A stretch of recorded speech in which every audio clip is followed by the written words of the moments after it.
En el día de hoy vamos a tratar la determinación de los parámetros del circuito equivalente del transformador. En conferencias anteriores vimos cómo se obtenía el circuito equivalente a partir del principio de funcionamiento del transformador.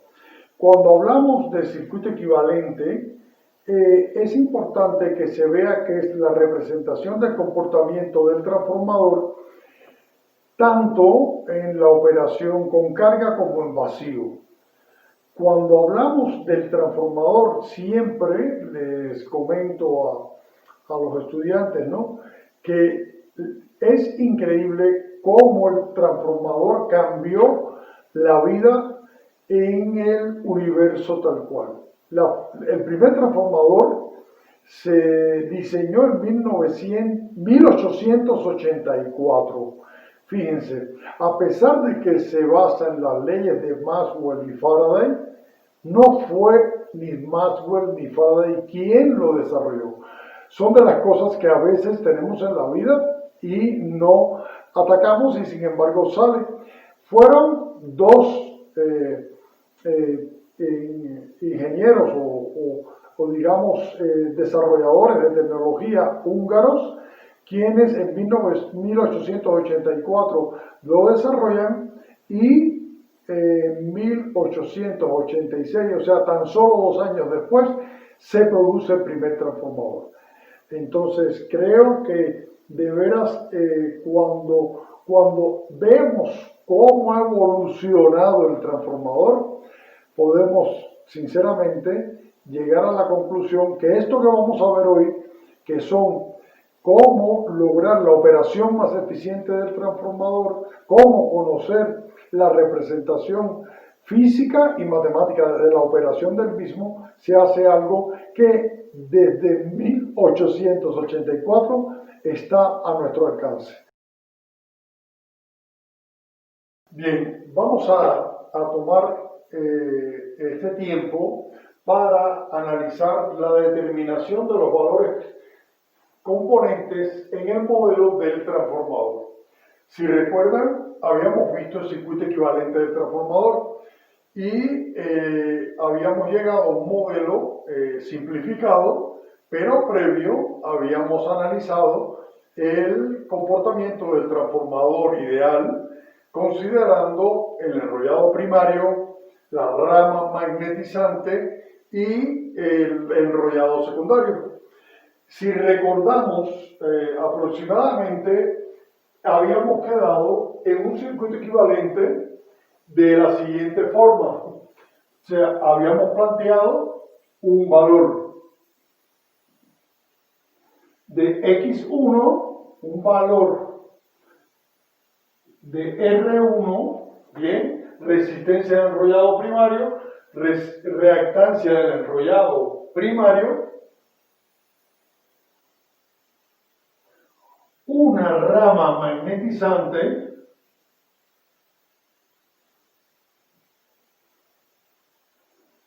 y un devanado secundario referido al primario.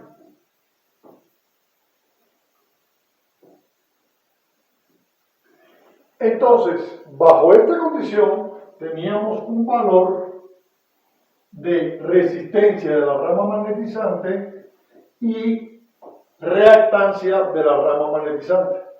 Cuando hablábamos de la condición de vacío del transformador, teníamos que la corriente en vacío era que el secundario como tal no estaba con carga conectada.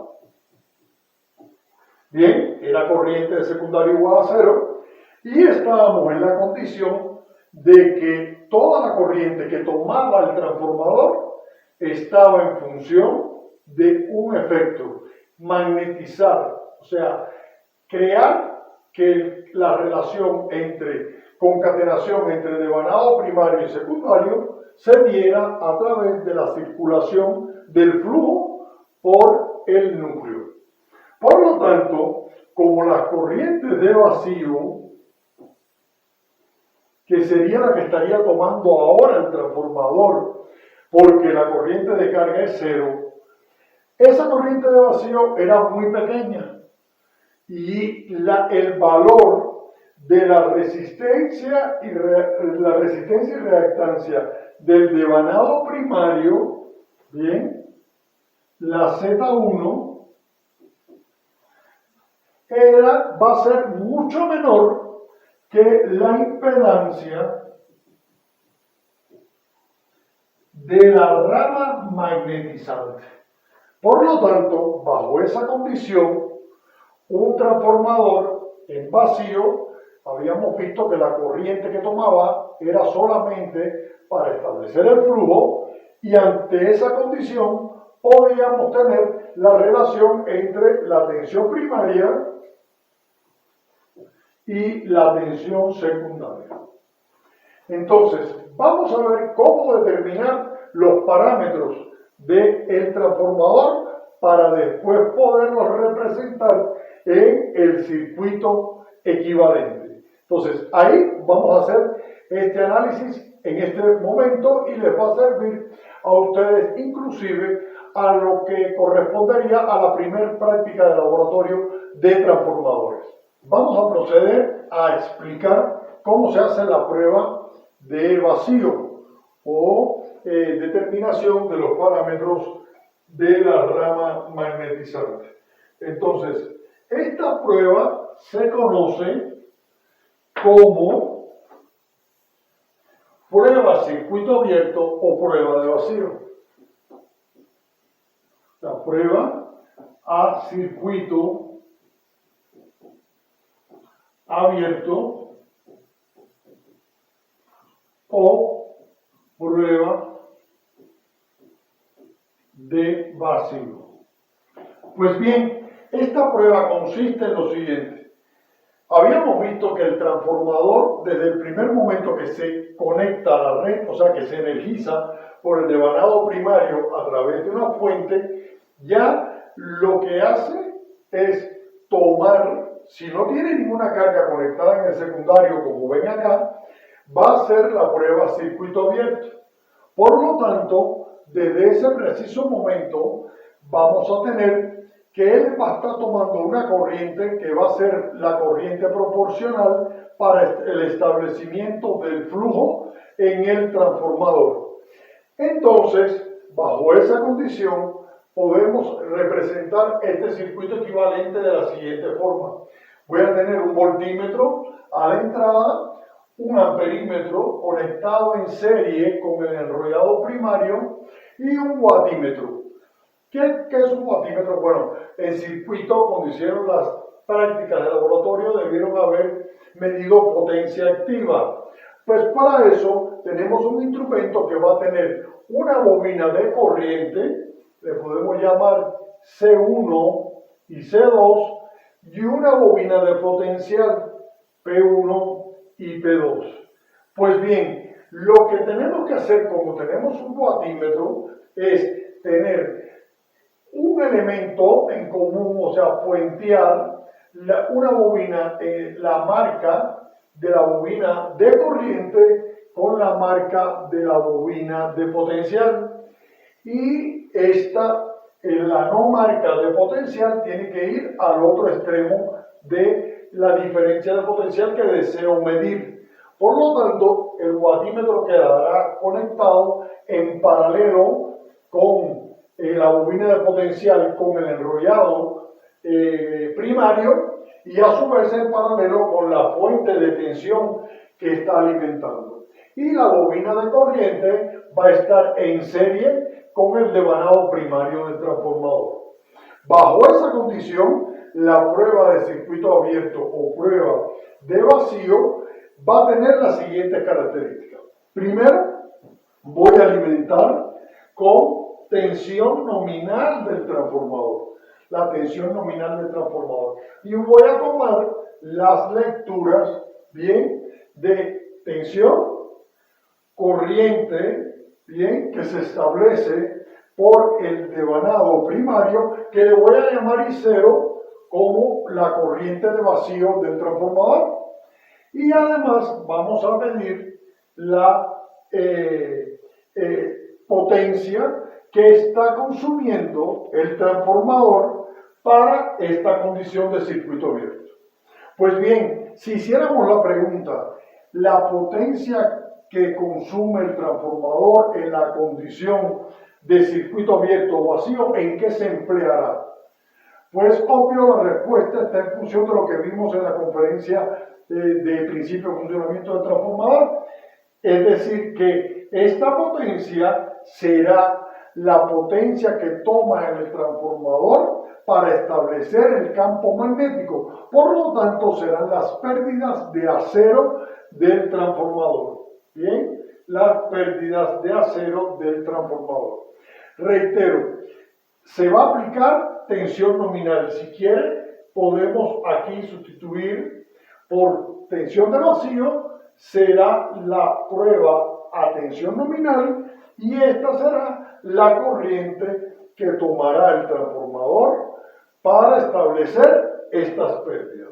Entonces, bajo ese concepto, reitero, la prueba de circuito abierto o vacío es aquella en la cual podemos determinar los parámetros de la rama magnetizante del transformador y a su vez las pérdidas de acero del transformador. Bien, retomamos a la temática ya de la prueba a circuito abierto.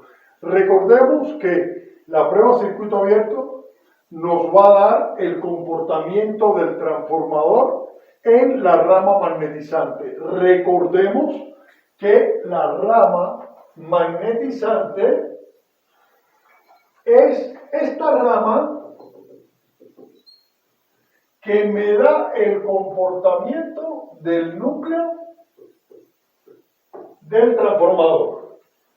Y la lectura del watímetro en esta prueba me dará las pérdidas que se producen en el acero del núcleo del transformador, que habíamos visto que para minimizar esas pérdidas se hacía laminado, se hacía con alto contenido o un contenido de silicio que permitiera disminuir las pérdidas, etc. Entonces, los pasos para ejecutar la prueba sería, primero, aplicar una tensión nominal al devanado primario del transformador. En realidad, la prueba se puede hacer por cualquier lado del transformador, por el lado de baja que por el lado de alta. Bien, solo que como conocemos, la corriente de vacío del transformador es pequeña. Entonces, si usted hace la medición por el lado de alta tensión, tiene la desventaja que como por el lado de alta los niveles de corriente son bajos, bien, entonces un valor de vacío que es muy bajo sería más difícil de detectar por un instrumento de una escala de la que adecuamos a usar en los laboratorios de la universidad. Entonces, yo les recomiendo que siempre que se vean frente a la prueba de un transformador, como van a aplicar tensión nominal, lo hagan por el lado de baja tensión e inclusive ustedes a la hora de elaborar estarían, aunque tomen todas las medidas, primero estarían en contacto con una tensión más baja, aunque recuerden que en el lado secundario se estará teniendo la tensión nominal de alta tensión. Entonces, primero, aplicar tensión nominal. ¿Y por qué aplicar tensión nominal? Porque el objetivo es obtener las pérdidas de acero. Y las pérdidas de acero, desde el primer momento que se energiza el transformador, van a estar presentes. Y deseo que sean proporcionales a la tensión aplicada. Por eso se hace a tensión nominal. Segundo, tomar las mediciones de voltímetro, amperímetro y del watímetro tal cual. Y por último, pasar a la determinación de los parámetros de la rama magnetizante. Bueno, la pregunta sería, ¿cómo los vamos a determinar? Pues bien, si tengo potencia, tengo tensión y tengo corriente, sin duda la impedancia de esta rama será aplicar la ley de Ohm y podré decir que Zm será igual a la relación de ¿quién? De la tensión entre la corriente.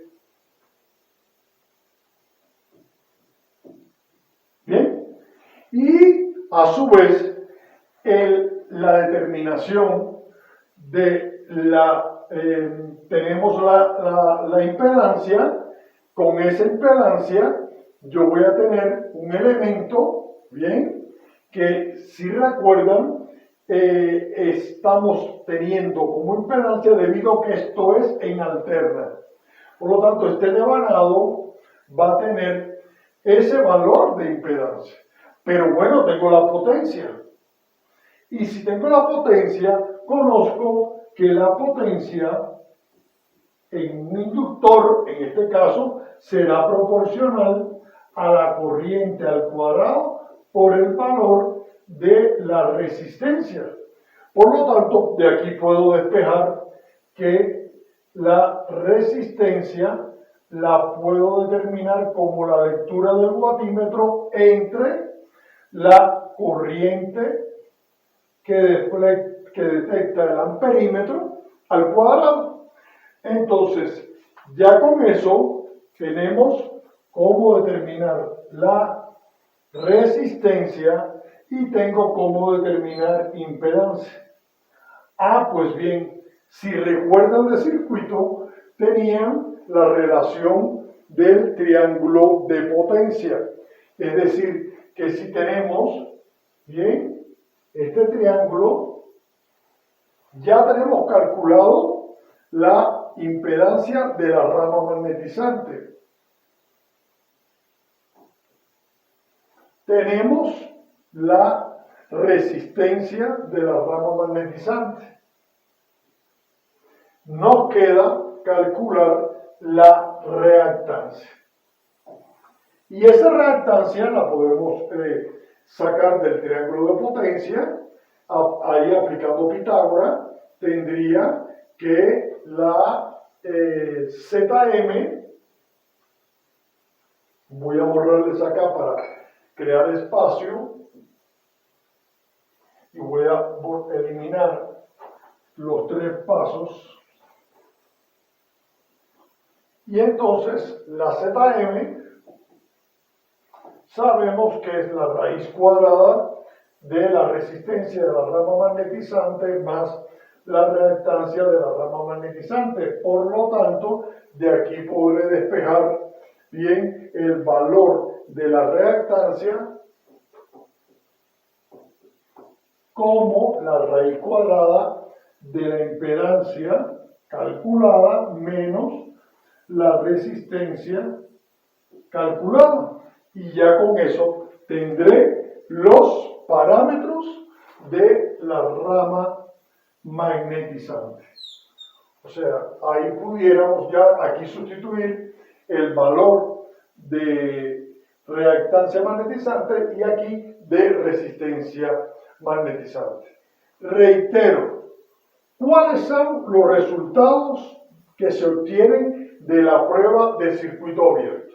Bien, vamos a sintetizarlo en los siguientes.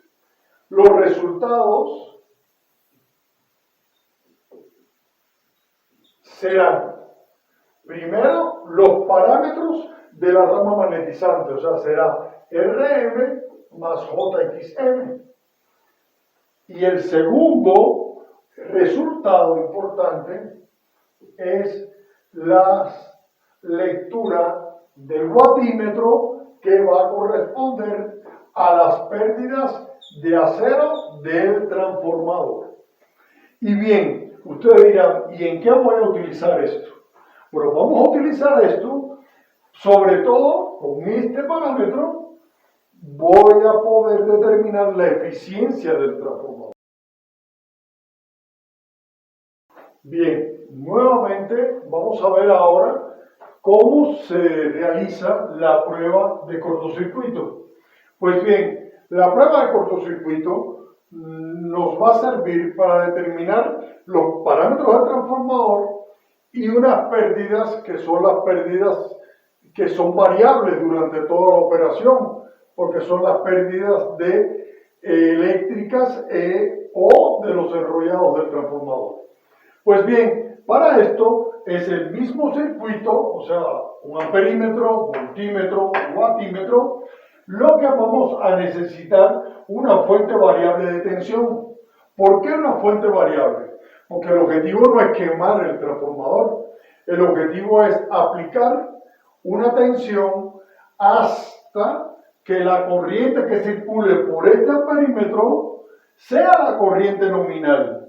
Porque con este objetivo de limitarlo a la corriente nominal, no provocar daños por calentamiento en los enrollados que puedan debilitar el barniz y por lo tanto ponerlo en cortocircuito. Entonces, para esa razón es que la prueba de cortocircuito se hace a tensión reducida.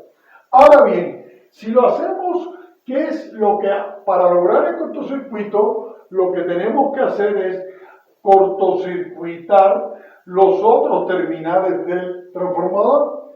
Esta prueba se recomienda hacer por el lado de alta tensión, la medición, y el cortocircuito por el lado de baja tensión.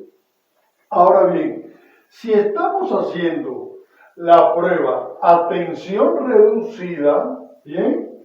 Esa tensión, al ser una tensión baja, va a hacer que la corriente, ¿bien?, que está tomando el transformador para establecer el flujo sea también baja.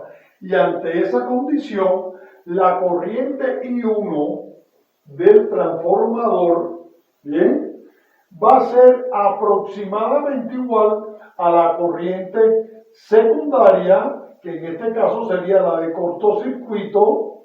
Bien, lo vamos a limitar. ¿Cómo? Vamos a ir subiendo la tensión poco a poco hasta que tengamos el valor de la corriente nominal.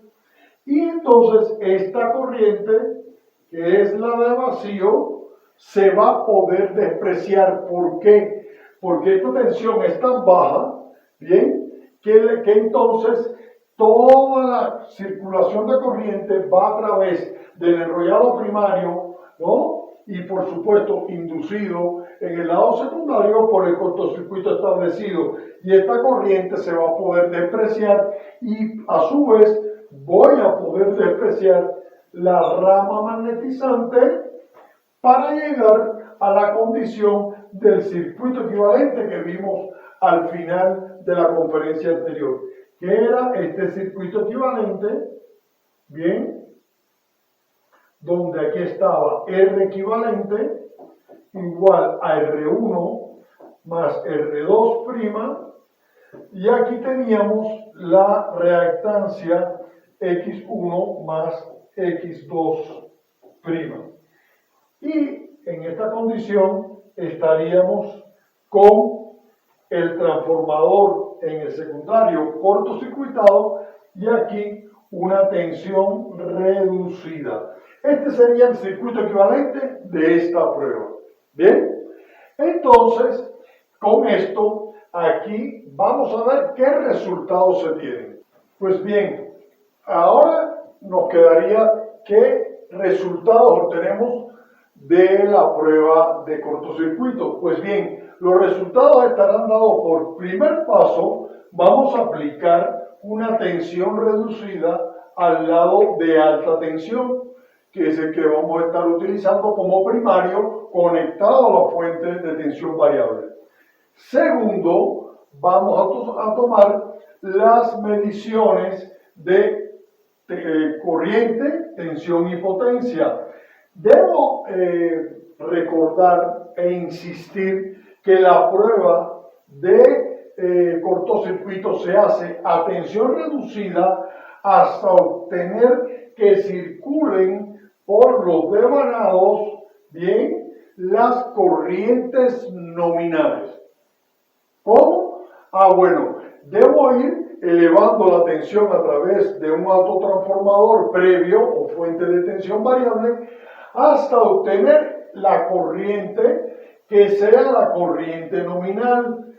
Veamos un ejemplo. Si tengo un transformador de tensión nominal, por ejemplo, 500 volamperes, y sé que el transformador, bien, es de supongamos para que sea fácil, tensión nominal primaria, o vamos a poner tensión,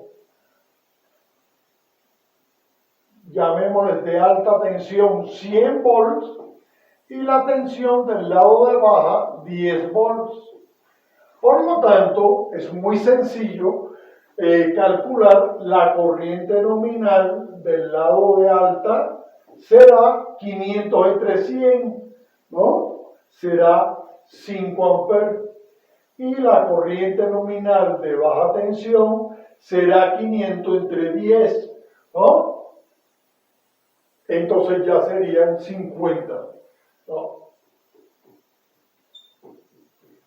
Entonces, ¿qué vamos a hacer? Vamos a ir aumentando tensión hasta obtener que por aquí circulen los 5 amperes. Es con el objetivo de proteger el transformador, porque si usted con un cortocircuito aplica tensión nominal, la corriente va a elevarse en el lado primario y puede provocar que se debilite el aislamiento y se queme el enrollado del transformador. Y por último, lo que haríamos sería la lectura de los parámetros. ¿Bien? La lectura, la determinación de los parámetros vendrá dado por calcular la impedancia como la tensión entre la corriente que obtengamos de las mediciones, la resistencia como la lectura de la potencia entre la corriente al cuadrado y la reactancia por la obtención del triángulo de impedancia. Como resumen, ¿qué tendríamos que tener de la prueba de cortocircuito? Bueno, la prueba de cortocircuito nos va a brindar, primero, las pérdidas eléctricas del transformador. Y segundo, vamos a obtener la resistencia, bien, de los enrollados, que será R1 más R2', y la reactancia será X1 más X2'.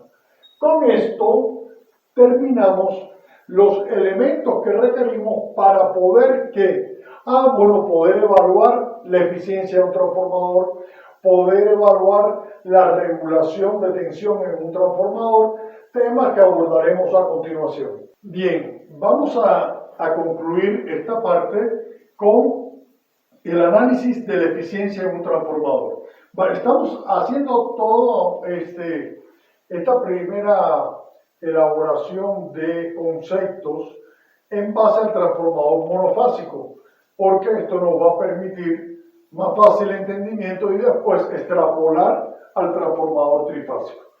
Entonces, si vamos a hablar de eficiencia, lo primero que nos preguntaríamos es, ¿qué pérdidas hay en un transformador? Entonces, las pérdidas en un transformador serán pérdidas fijas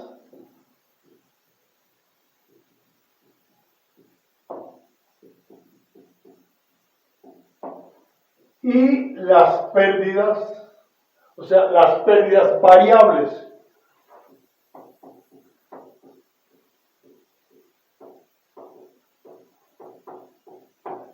Yo les preguntaría, háganse un examen propio desde que usted tiene un transformador y lo conecta el enrollado primario a la fuente o red de energía. ¿Qué pérdidas van a surgir?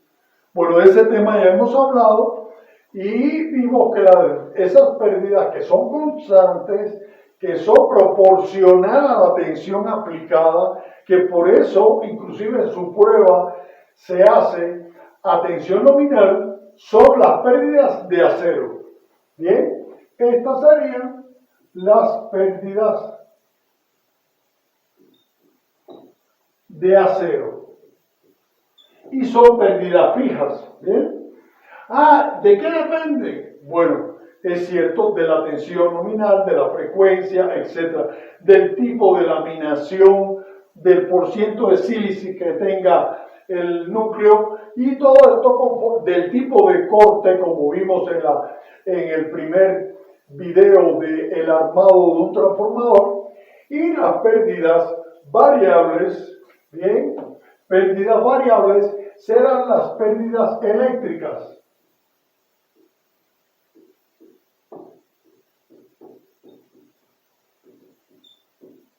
¿Por qué las pérdidas eléctricas? Porque dependerán del estado de carga del transformador. O sea, dependiendo de la corriente que esté demandando la carga, así serán las pérdidas eléctricas en los enrollados.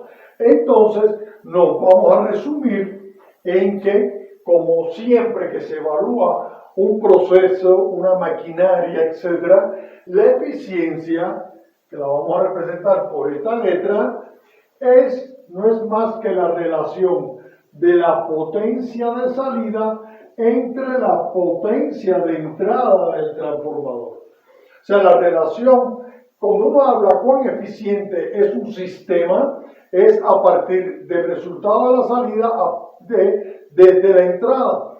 Y entonces vamos a analizar cuál es la potencia de entrada de un transformador con respecto a la de salida. Bueno, si hiciéramos una representación de un transformador elemental con un devanado primario y secundario con una carga dada, tendré una tensión B1, ¿no? Que cuando desde el primer momento, si el interruptor está abierto, el transformador estaría ¿en qué condición? En vacío. Por lo tanto, si está en vacío, cuando aplique B1 en la condición de vacío, para una tensión B1 nominal, tendré una corriente I0 por el primario, o sea, la corriente de vacío. En el caso de la condición con carga, cuando aplique tensión nominal, ¿qué corriente tendré en el lado primario? Bueno, la corriente primaria proporcional al estado de carga que tenga cuando al cerrar, bien, él va a tener una corriente de carga secundaria que puede ser igual a la nominal o menor a la nominal. O en el caso que esté por encima, sería que estaría sobrecargado el transformador. Entonces, para una condición de carga, la tensión nominal creará una corriente primaria que está en función de la carga. ¿Bien? Y para poderlas igualar, tengo que tenerla referida. Entonces, si voy a decir, bueno, tengo la corriente de carga referida y aquí la tensión secundaria con carga. ¿Cuál será la potencia que demanda esta carga?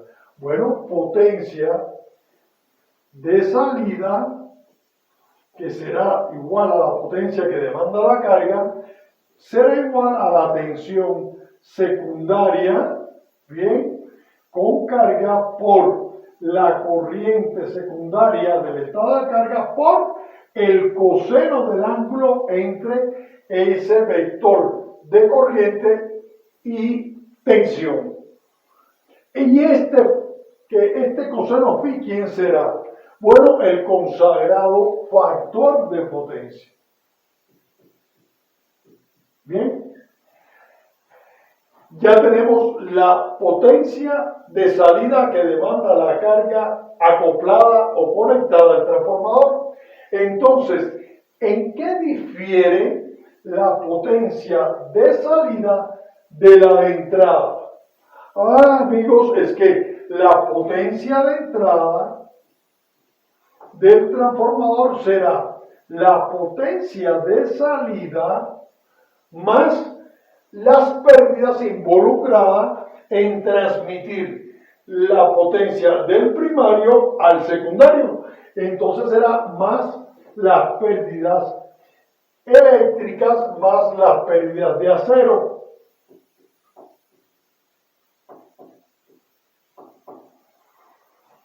Y con esto ya puedo decir que la ecuación de eficiencia será potencia de salida igual a potencia de salida más pérdidas de acero más pérdidas eléctricas. Y esto multiplicado por 100 dará el valor de la eficiencia en un transformador. Concluyendo, ¿qué puede afectar la eficiencia de un transformador? En primer lugar, el estado de carga. Segundo, el factor de potencia que tenga esa carga. Y esto lo vamos a ir viendo en ejercicios, o sea, problemas que vamos a estar indicando y vamos a ir resolviendo de forma conjunta para poder valorar cuál es el estado de carga, ¿bien?, en el cual se obtiene la eficiencia máxima. Recuerden que en cualquier función, para obtener la eficiencia máxima o el tener el punto de inflexión máxima de una función, se obtiene de derivar e igualar a cero. Y en este caso, veremos posteriormente cuándo se obtiene la eficiencia máxima. Hay criterios entre muchos profesionistas de que la eficiencia máxima se obtiene en el valor del estado de carga nominal. Pues bien, eso lo vamos a dejar con más interés para la próxima actividad. Muchas gracias y hasta aquí la conferencia de elementos que conforman el circuito equivalente del transformador y determinación de los mismos y de la eficiencia del transformador. Muchas gracias.